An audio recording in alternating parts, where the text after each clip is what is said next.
Hi, I'm Leslie Burkus. I'm the Executive Director of the Urban and Community Forestry Society. We're so happy to have you here today. This is our first learning series of 2026. Happy to have you here.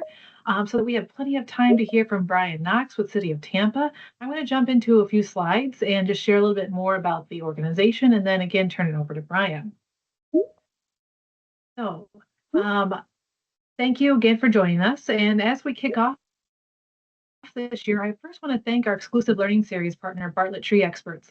With Bartlett, we share the goal of raising the bar for urban forestry, and Bartlett has been a great partner with so many of you here, helping you to navigate urban forestry decisions. So we thank them for their support of the learning series. Overall, we thank all of our sponsors for the Urban and Community Forestry Society, Bartlett Tree Experts, Davie Resource Group, and EOC. And most of all, we thank you, the members of the Urban and Community Forestry Society. Members are what makes an association strong. We exist for you to help make you feel you're most confident in your decisions you make and help to bring your voice together and raise the profile of urban forestry. So we thank those who are members of the society, and we hope that if you're not, you'll join us very soon because we need you as part of our community and hope that you'll join us and help us all get our goals achieved. So I'm going through a few introductions here, and then really soon I'm going to hand it over to Brian Knox with City of Tampa.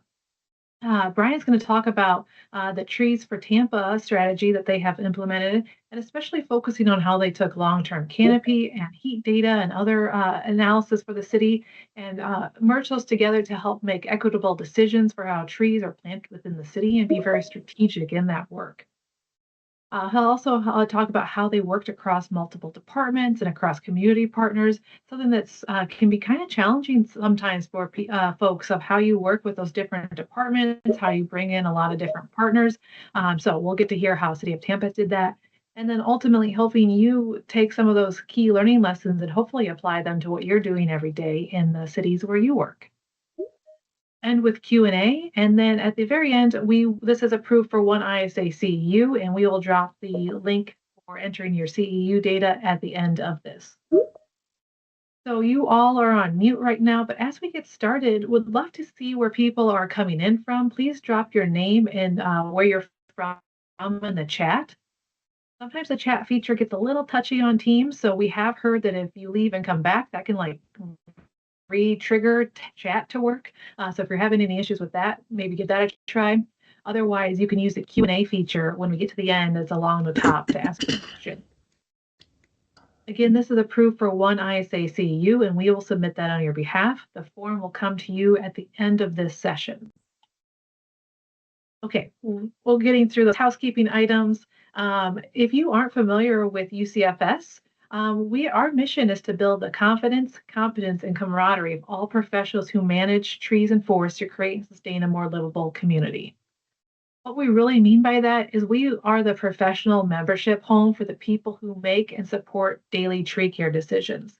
If you are in the city of Tampa, I saw Montreal here, I see some folks from New York City, you are making those decisions that make more livable communities because you're getting trees and critical infrastructure in the ground.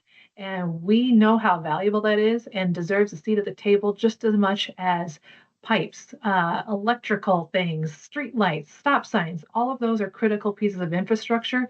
And the work you do, we help bring that work together and help raise your profile and help you feel, again, you're most confident in the decisions you make.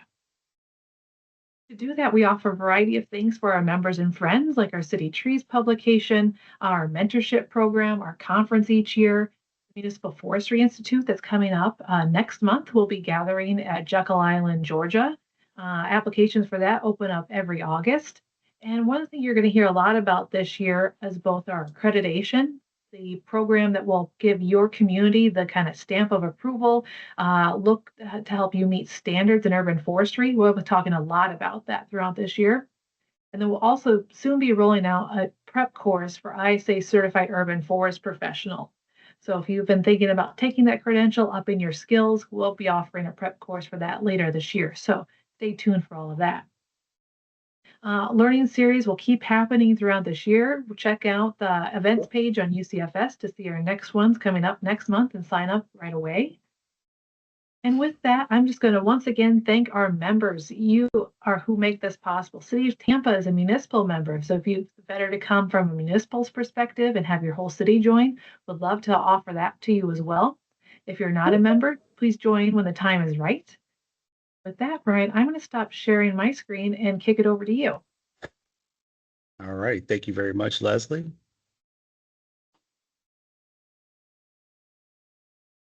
All right. Can everyone see my screen? Yes, we can see it. Okay, fantastic. Thank you all once again for allowing me to present on this topic. My name is Brian Knox. I'm a senior forester examiner with the City of Tampa, and one of my main items that I deal with is our urban forest management plan and our ecological analysis, and how can we use that across our departments in the City of Tampa. And so the this presentation, turning data into action and how Tampa is rebuilding an equitable and resilient urban forest, is about turning the years of canopy data that we have into action and building a more resilient urban forest. And so looking at that, equity and resiliency gets used a lot. And so in the context of this, I would like to give a little bit of my definition in which I'm using it for this presentation. And so we when we did this analysis, we looked at canopy data throughout the city. And one of the things we looked at in terms of equity is having canopy benefits distributed across all neighborhoods in the city of Tampa. And also, given that we do live in Florida, we wanted to make sure that canopy holds up through storms, and any other shocks to the system, such as heat and developmental pressure. And so, um, we did that with our analysis. And so to rebuild something resilient, my thought was you start with measuring, and Tampa has been measuring our canopy for nearly 20 years. And so, and that's how we came to with our ecological analysis. We started collecting this information in 2006. And the purpose of our ecological analysis was to collect and analyze data to help strategically plan and target city resources, and basically give us the greatest return on investment with our tree canopy. And so we use it to quantify canopy changes over time. And also we some of the primary outputs of it is our land coverage surface data. And we use that data. That data is collected and analyzed, and it's put into satellite imagery. And we take also field data from sample sites. We have about 200 plots that we collect information from. We actually would like to get more, but it's really hard to collect data on some of those properties, given that some of them are either restricted or for private reasons, or restricted for other reasons. And so some of the things that we look at within that is, like I said, land surface data. We also look at citywide tree canopy coverage and species diversity. So it gives us neat things that we can tell people about our canopy, such as what are the top species that are in the city of Tampa. And surprisingly, or in some cases, not surprising, that mangrove is one of the top species in the city of Tampa.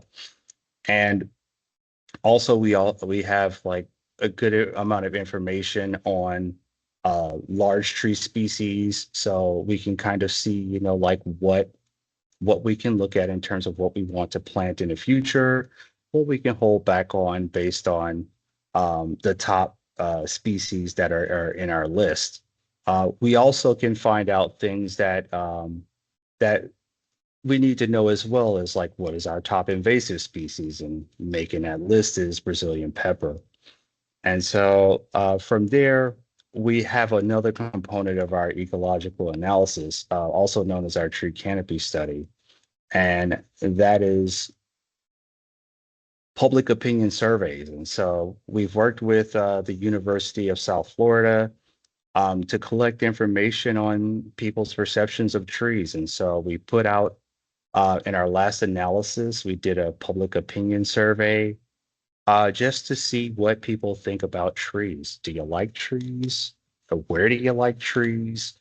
What would you like trees to do for you? And so it was a pretty lengthy survey. It was roughly about um, 70 or so questions. You weren't required to answer all of them, but if you found that information was relevant to you, we would love to get that information from you. And we tried to collect it all, not knowing if we were going to get the opportunity to do this again. And with that, we ended up getting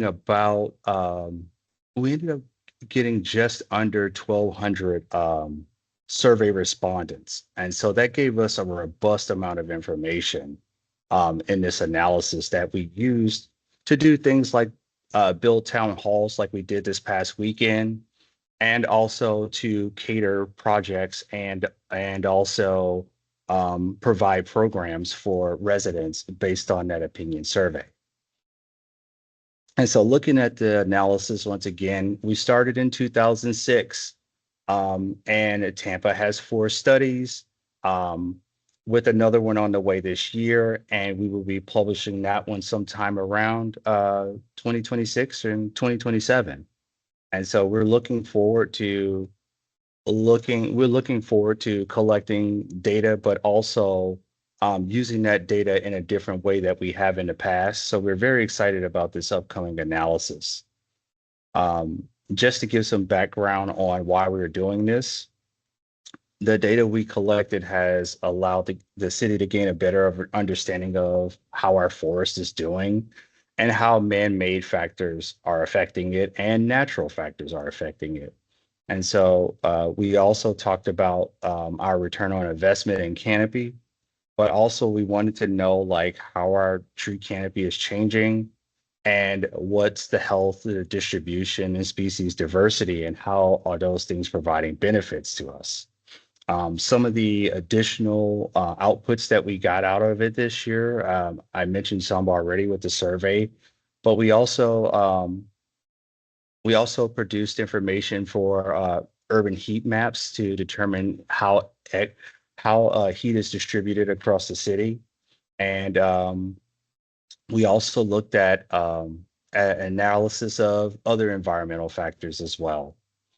And so we wanted to focus on this because we didn't look at the analysis as a snapshot. We looked at it as a way to keep continuously investing in our city's resources for canopy. And so using this, it's a very effective tool for us to go in and tell people what we need, and how much of it that we need. And so with that, we now entered the area where we put this information into action a little bit. And so I'll tell you a little bit about some of the items that we have put into action and how they've helped us shape some of the programs that we have today. And so one of the first things that people notice in our ecological analysis is this graph, and it's tree canopy change over time. We could see that since we've been collecting the data since 2006, we've had some pretty decent gains, and we've had some losses with our canopy. And so the fluctuations generally are expected.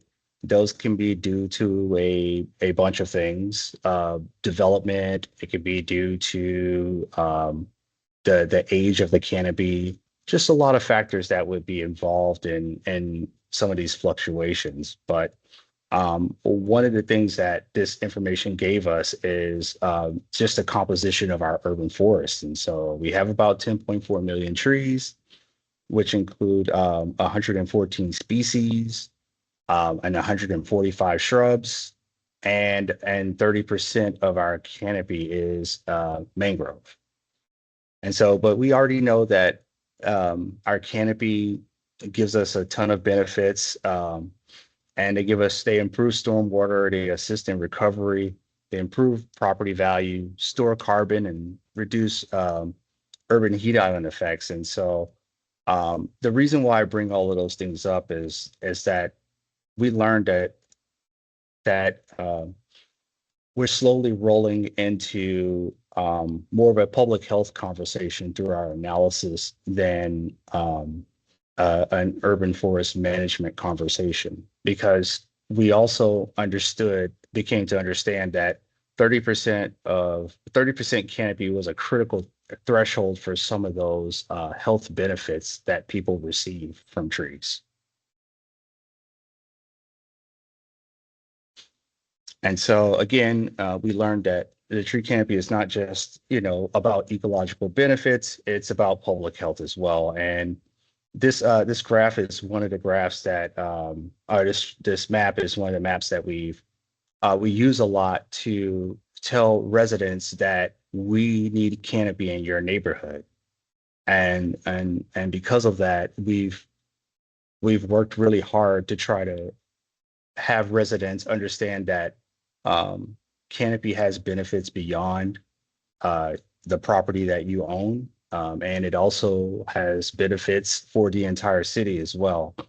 And showing this graph really helps out a lot, because we tell people that there's an inverse relationship between the amount of canopy that you have and the surface temperature that's in your neighborhood. So effectively, the more trees you have, the less likely you are to have that urban heat island effect. And so it allows us to connect with the residents a lot, and but it also allows us to target where we want to do our tree plantings as well. And so we have enough data to show that the change is happening, and the best part is we can do targeted solutions based on that. And so uh, showing people um, showing people that who's receiving benefits and who's not really plays a big part in helping sell any sort of tree planting efforts that we're looking to do in their community. And then there's things that you don't expect, and one of those things, we know that storms hit um, areas all the time, but our analysis cannot predict that. And we can anticipate it, but we can't necessarily quantify it until it happens. And so in 2024, of course, we dealt with Hurricane Helene and Hurricane Milton. It caused widespread damage to our canopy. A lot of trees failed, and the storm wasn't just an event that happened for us in terms of collecting information. It created an additional workload for our system. And so one of the ways that happened was that um, city council, when they recognized that there was an opportunity for us to measure canopy in between our analyses, they asked us to do so. And so we typically produce our canopy study every 5 years. We build in an additional 2 years, of course, to basically refine the data and actually provide the text and um, all of the other graphs and information that we provide within our canopy analysis. But council wanted us to do something in between. So what we did is we reached out to the University of South Florida. We asked if you could provide that information to council. And so the methodology for that was to show the canopy change that was from January 24th, 2024, which is before the storm, and January 2025, which is after the storm. Um, and we used the dot-based method from iTree. Um, we used the same method for our previous canopy studies. And so it was very consistent with the information that we would typically gather for our analysis. And so the method, the dot-based method, is pretty simple. It's determining if it's canopy or not canopy, and so it's based on the aerial imagery. And I remember there was somewhere between 13 to 15,000 points that were used for this study. And what was determined is that canopy loss was likely due to the storms. And part of that was we noticed that, of course, we had our 30% canopy threshold in 2021. And then we had our two markers for pre and post storm analysis, where we showed an increase in canopy actually, which was very good news for us because it helped us to it helped provide proof that our planting opportunities that we were involved in before the storm were actually working. And so when we saw the canopy increase, it was like, great, we got a 4.7 increase in canopy, and only to lose that in the post-storm analysis and see that it had decreased to below 30%. And so we also learned that in that case, like the fluctuation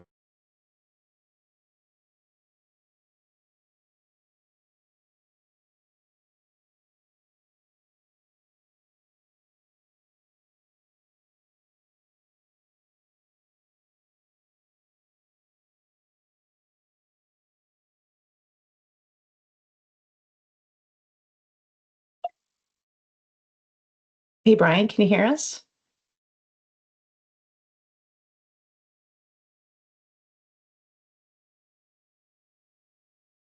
We're back. And so that led us to a question of, what does a resilient strategy look like? And that's when we came up with our tree planting program, Trees for Tampa. So we thought with the demand for trees, the way it was spiking and the threats were accelerating, we decided to scale up our tree planting efforts. We learned that things like storms and development didn't really start the problem, but they certainly accelerated it.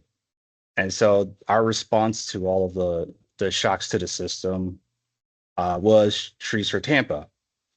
And this was designed to be a multi-approach program, uh, designed to scale, planting across public and private lands.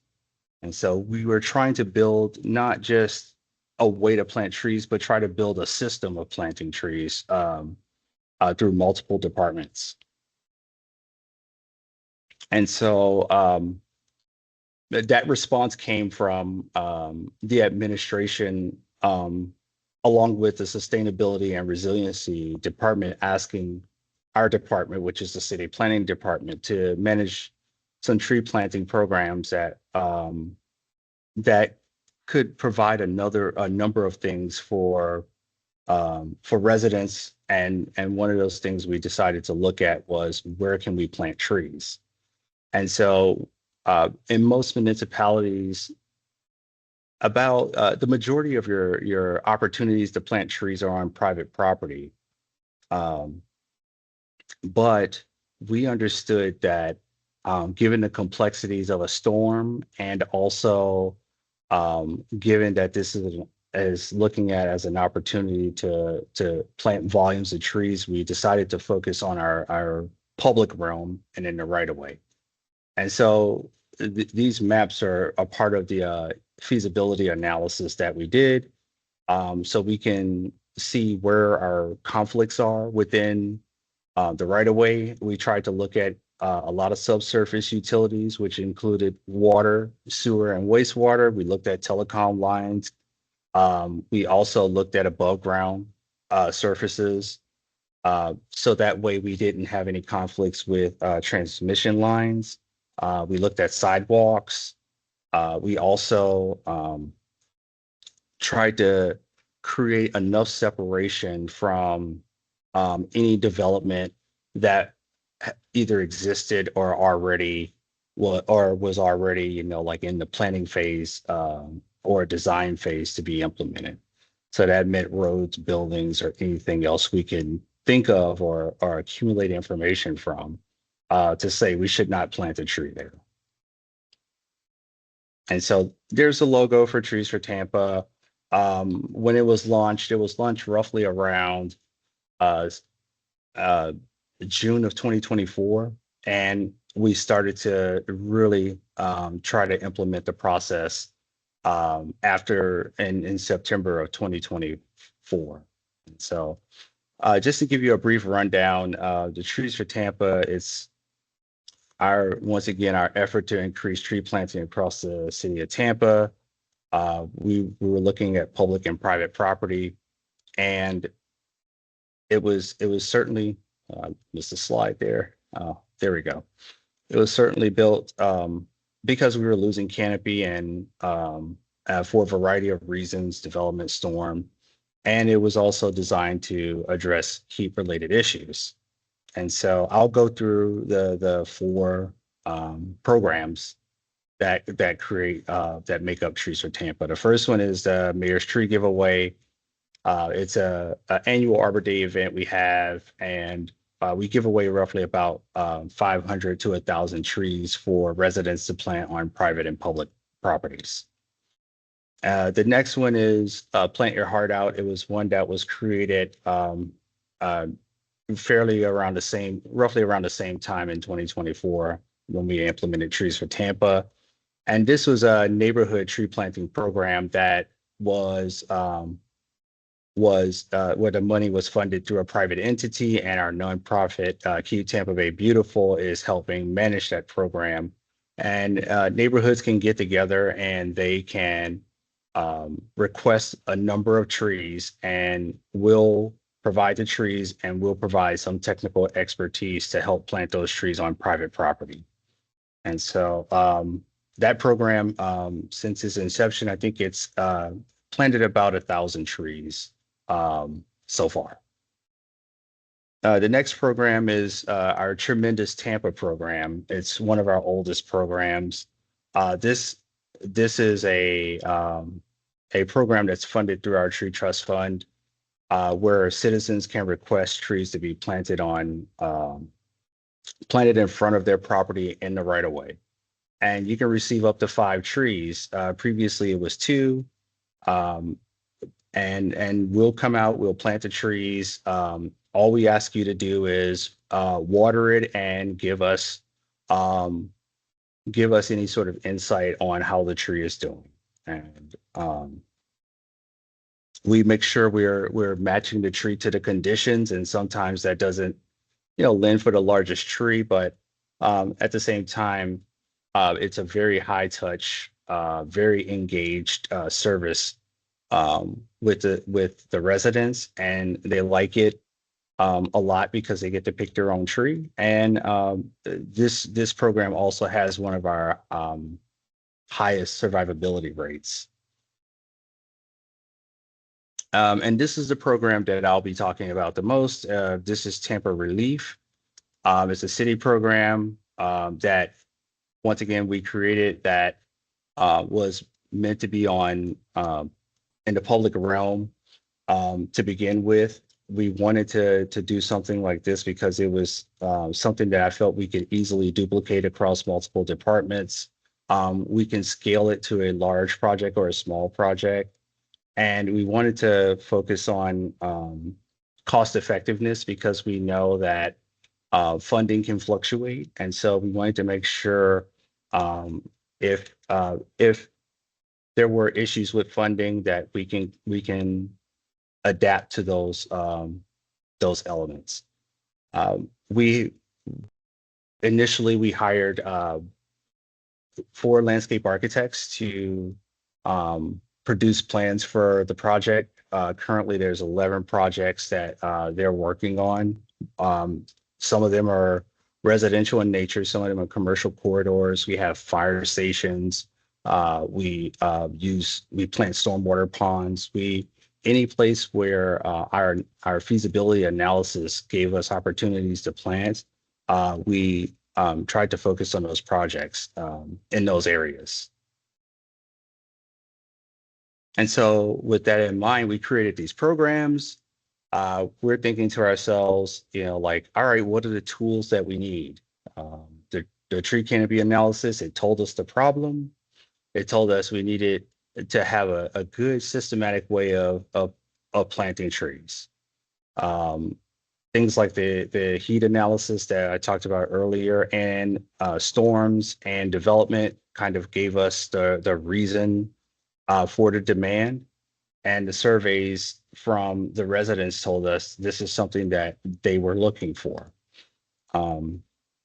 And so we put together existing programs and new programs to give us a little bit of a marketing tactic to advertise to residents to show the ways that we can plant trees. So in this slide set, I wanted to see, hey, what tools do we need to actually scale up our tree planting efforts? So the first one is from the Urban Forest Management Plan.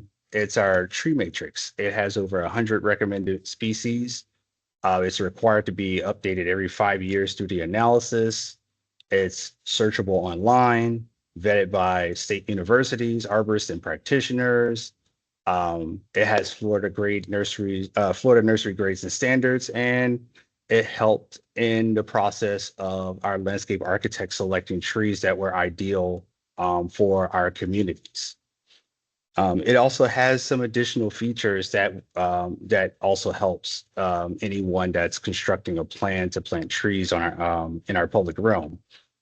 It looks at the trees also have columns for salt tolerance, wind resistance, and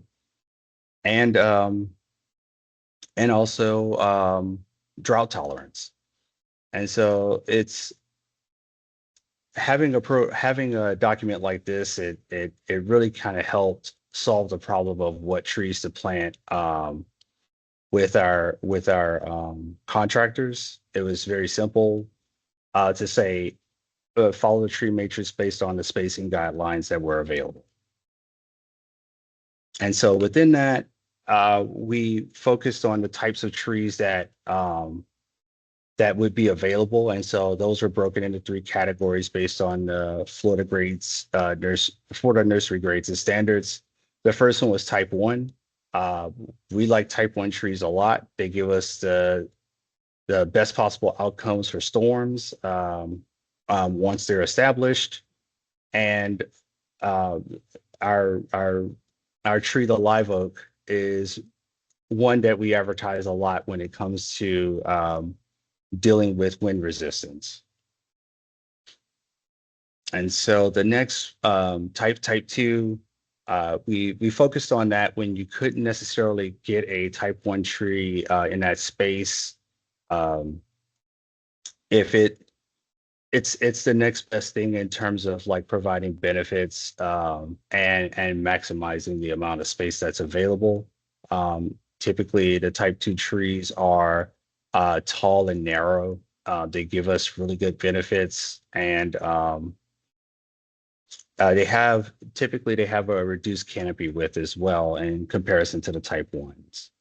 And if we can't get type 1 or type 2, type 3, which is our understory tree, which is really good, and there's great reasons to plant type 3 trees, and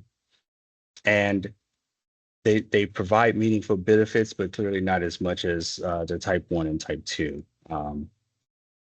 It's really more of looking at type 3s. It's where the strategy kind of becomes a practical exercise. We really wanted to focus on canopy gains, but at the same time, we have to build around real infrastructure issues sometimes. And so that's where the type 3s come in. And so these were already existing things that we already had. So within our plans that we implemented, we just wanted to make sure we have the detailed landscape plans that were created by the landscape architects. They included the trees by type, the irrigation, We reached out to neighborhoods to have them workshop the plans, to take a look at them, see what they liked and did not like, and see if they wanted trees in more places or less places. And if there's something cultural that we didn't think about. So the community participation for us was really important. And also that community participation also leads to better tree stewardship. We all know of a situation where we thought that putting trees on public property in front of someone's yard was a good idea until someone told you it wasn't. And the other part about what we were thinking about is we wanted to document these trees over time. So we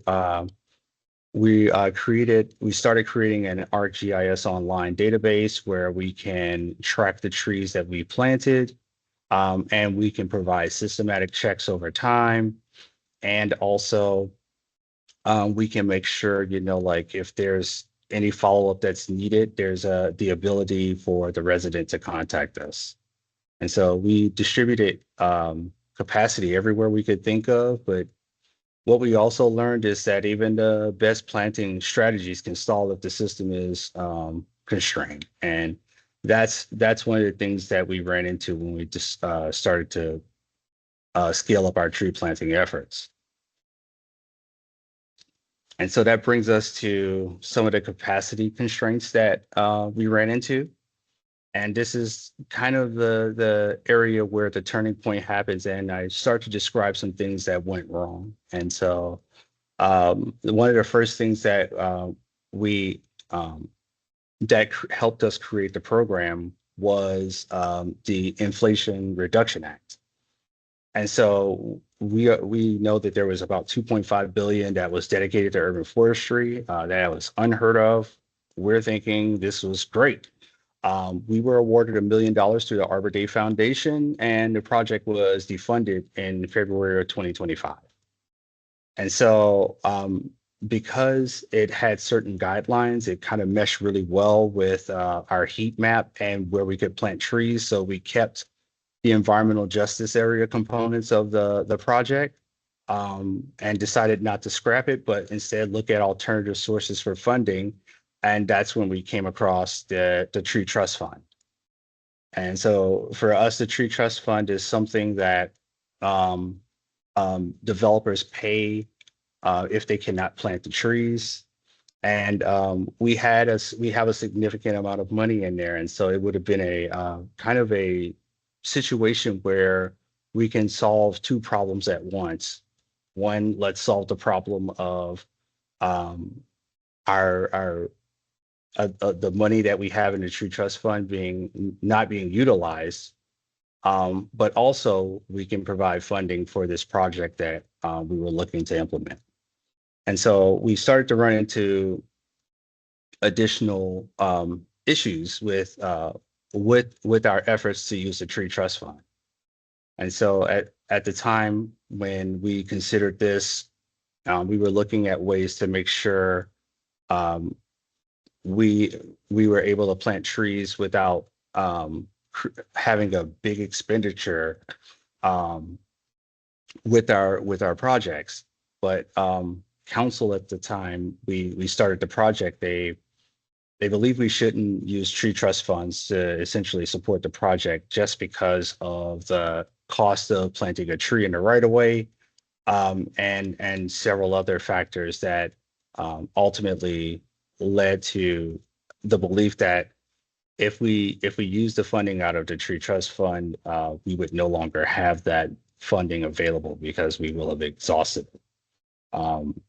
And it was not only that, but it was looking at the types of trees that we were looking to plant. I mentioned earlier that we had type 1, type 2, and type 3 trees. Council felt that is currently the temperature is that type 3 trees don't provide enough benefit to be considered for plantings in the public realm.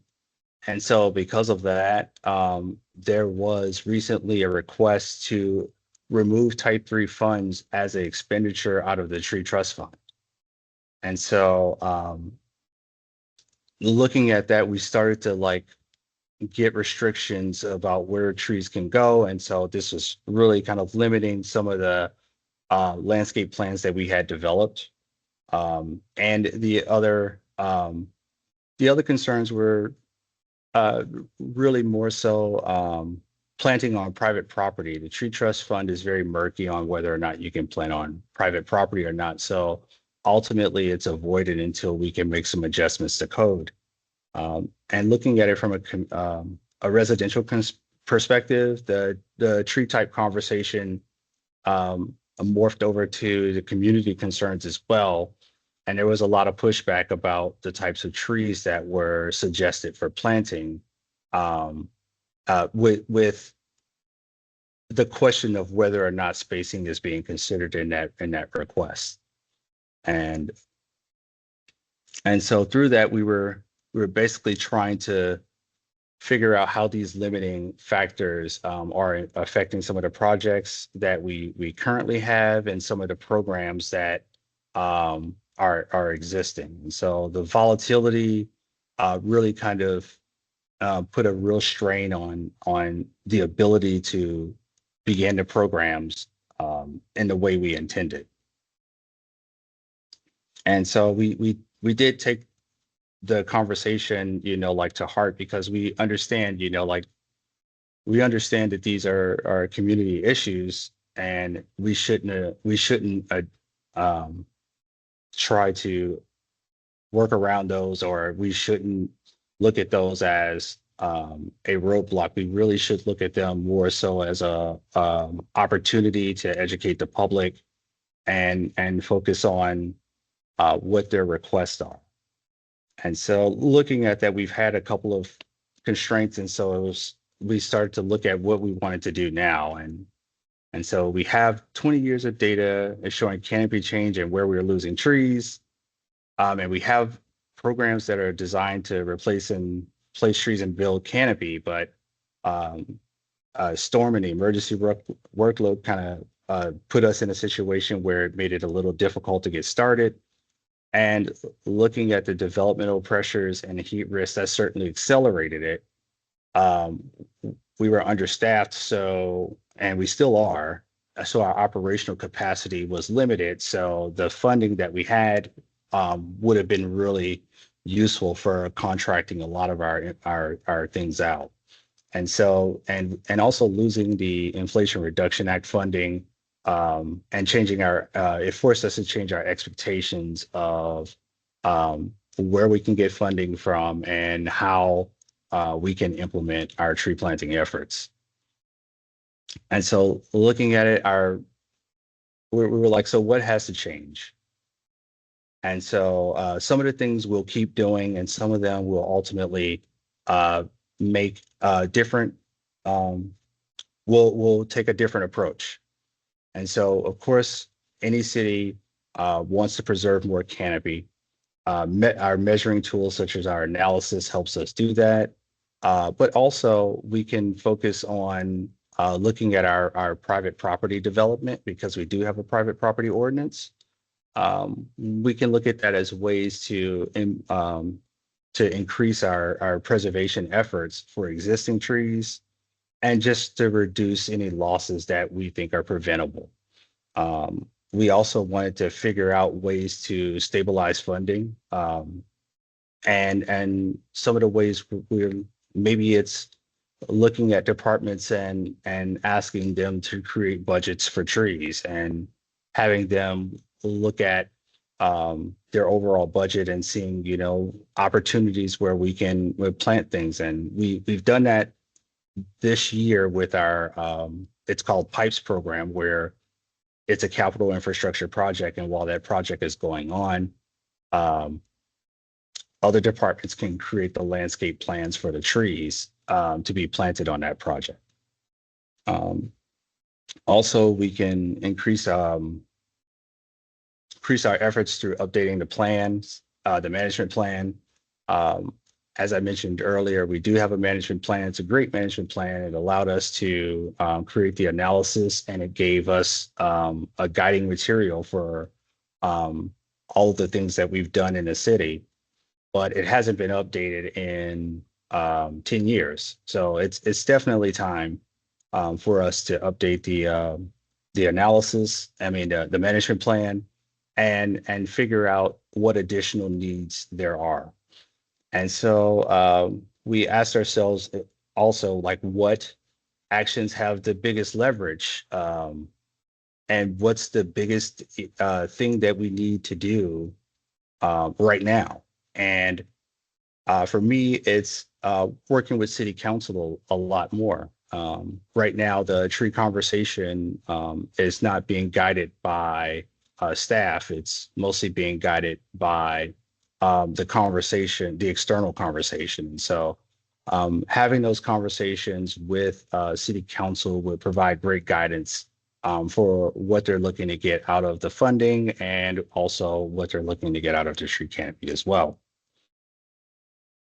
And so what we learned through this exercise that's ongoing is that our challenge isn't just trees, it's systems, working with systems and, funding and staff and policy and just tempering expectations. We saw, like, in the process of this exercise, we saw the demand and we saw an opportunity to respond to it. But ultimately, the things that conventionally hamstring government programs and departments were stumbling blocks for us as well for our tree planting efforts. And so we realized also that public health and also sense of place is really important when it comes to trees and communities. And so we get it, generally the solution for losing trees is planting trees, but we also need to focus on how we can sustain canopy as well. And so luckily our management plan that we currently have and the next one as well will be an adaptable management strategy. And we want to make sure we continue to keep that flexibility in mind as we develop our systems and programs in the future. And so that's all I have. Thank you very much for your time. Well, thanks so much, Brian. This is awesome. Appreciate your perspective. It sounds like Tampa's doing a lot of great work, and you've been doing it for a long time. To see those the analysis going back to 2006 is really amazing. And so we've got quite a few questions here. For the next few minutes, we're going to do Q&A. A reminder, at the top of the hour, we will drop the link for the CEU. So if you're looking for that, stay tuned and you will submit your information and then we'll give it to ISA on your behalf. So Brian, a lot of great questions coming in here. And I want to start with one because I came to mind, like, really stuck out to me when you said, I think that council said that type 3 did not provide enough benefits. What a shock. To have your council say we want big trees and we need to do more. So I'm curious more about that. And as you're answering it, then Heidi put a really great thought that I hadn't crossed my mind when I got excited. They said big trees. Heidi mentions, could you partner with power companies to fund type 3 under power lines?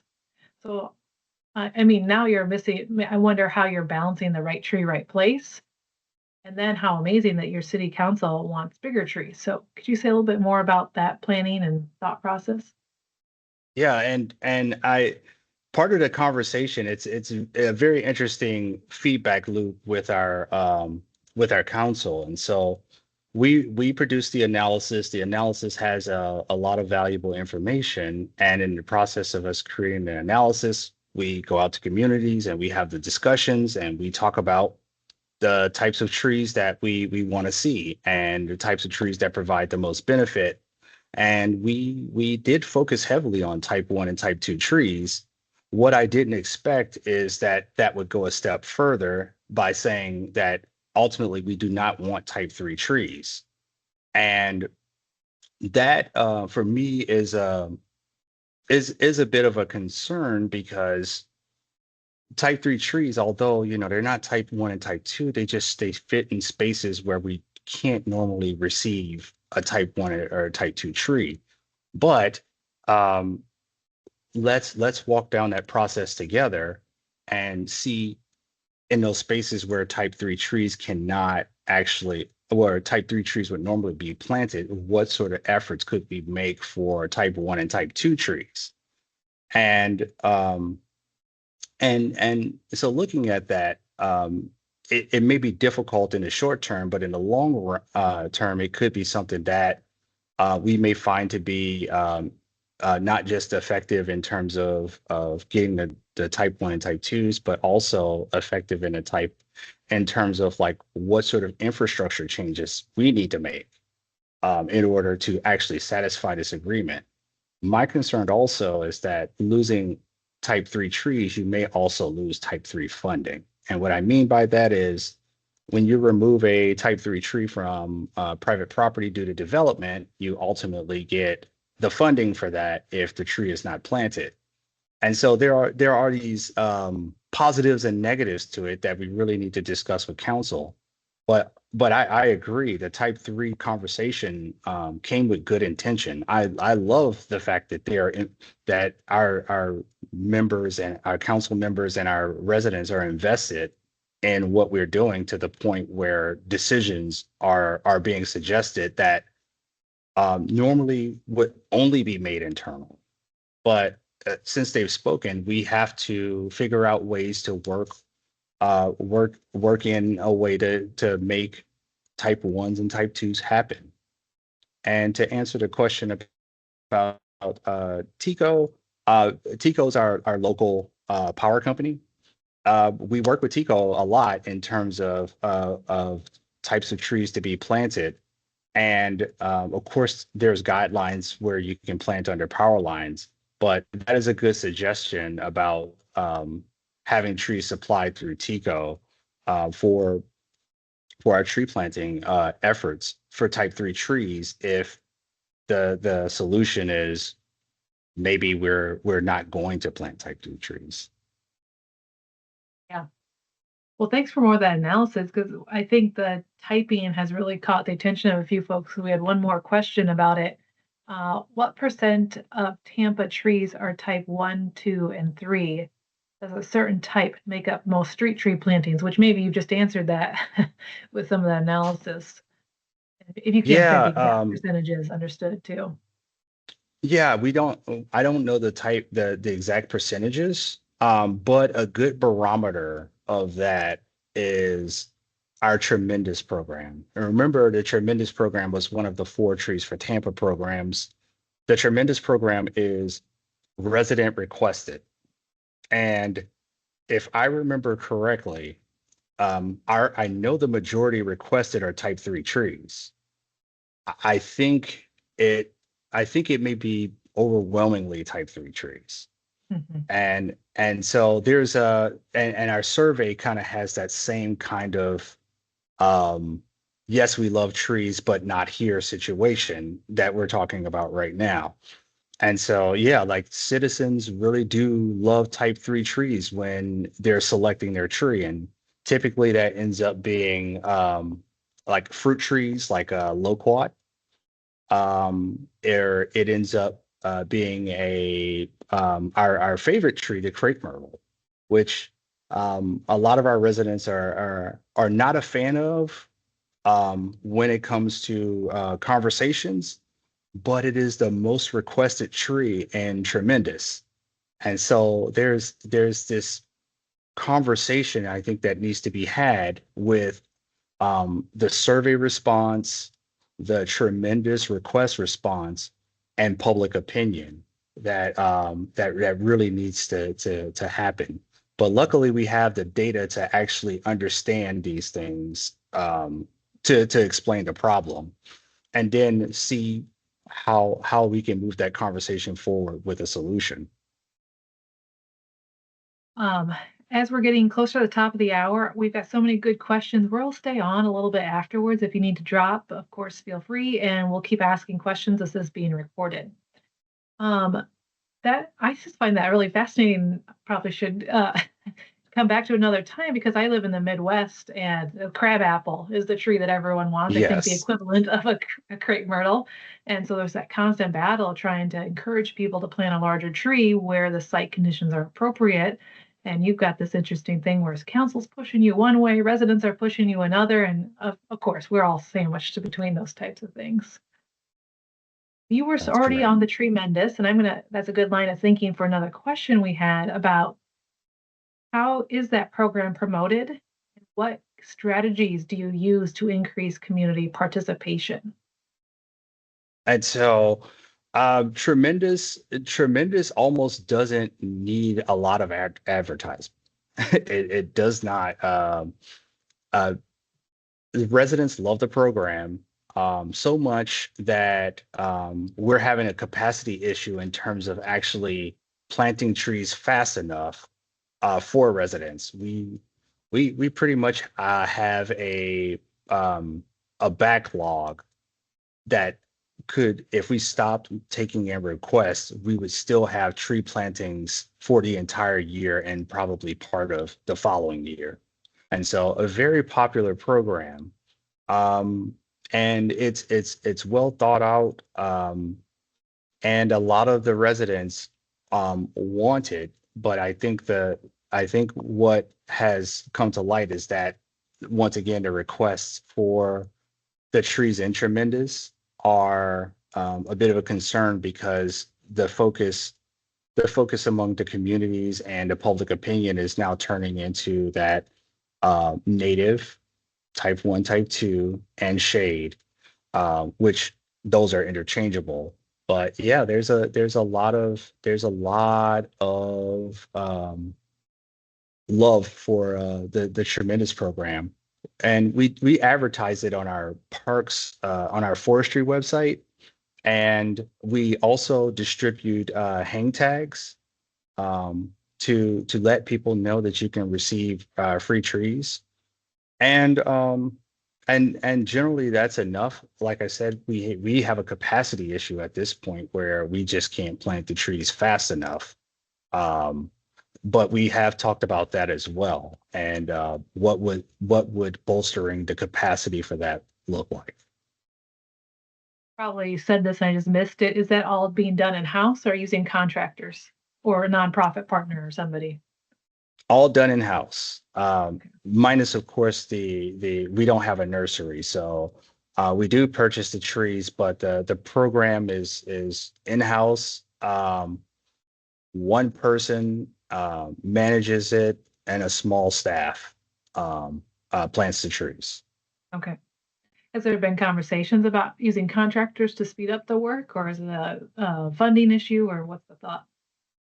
Yes, there has been a consideration for contractors to increase the amount of plantings we have, but um, the forestry's budget hasn't increased with the demand, and so we've made we we've pointed it out that it's our popular program, and it would be really beneficial to provide that in different parts of the city where tree canopy is being impacted either through condition of trees or just lack of tree canopy, and let those be the focus areas. But so far, that conversation is still in process.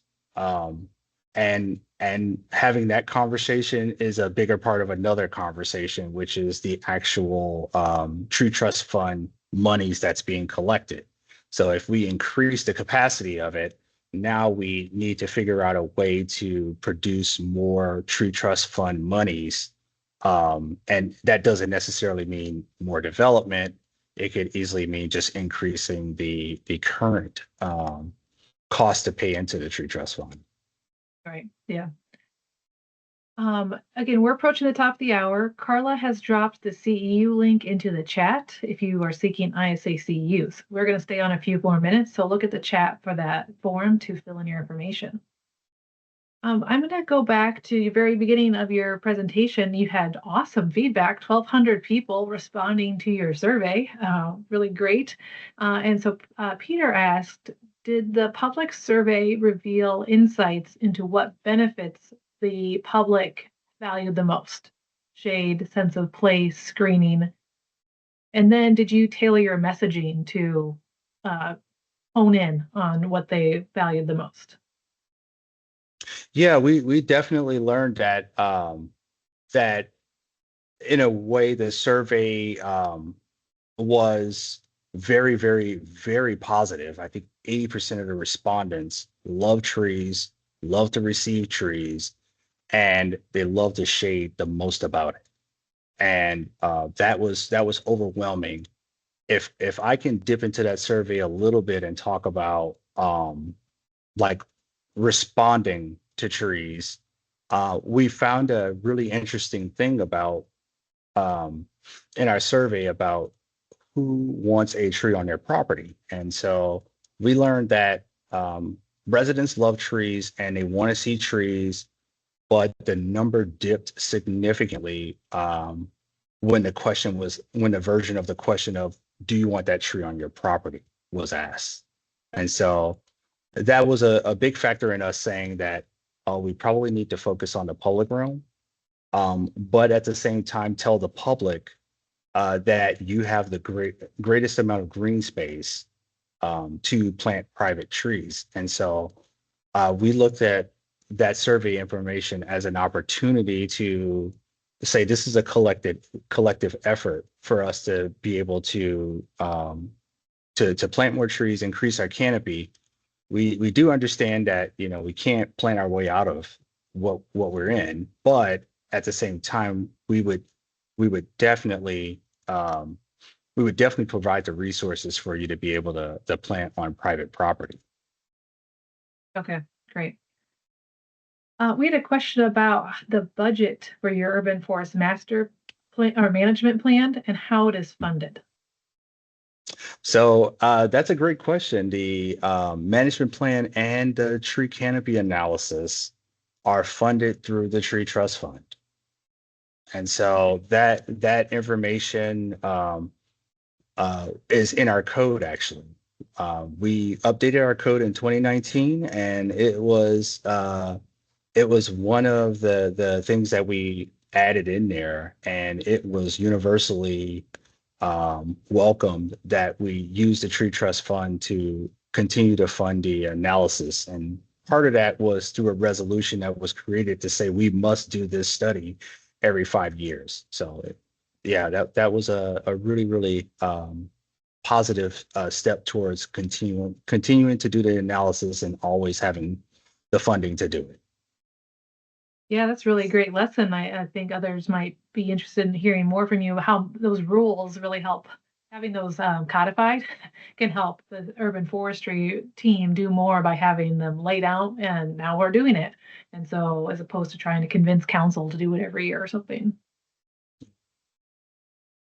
Question from Francesca: been able to keep track of how the giveaway trees are doing? Doing any Very, analysis? very good question. So that was for the mayor's tree giveaway. I'm assuming that question is about. Um, Yes, yes, I the, think so. there's and once again, our code plays a part in this. And so I'll just explain the process. So we do the mayor's tree giveaway. It's about 500 to 1,000 trees. Um, and we give them away with the expectation that they will be planted on private property. Um, because of that, we're not allowed to use the tree trust fund to actually acquire these trees. So they come from a combination of mostly departments funding it as a kind of it's the mayor's tree giveaway. We would love to provide the source of funding for that to on a smaller scale private funding. But the issue with that is that it's not a requirement to actually like keep track of those trees.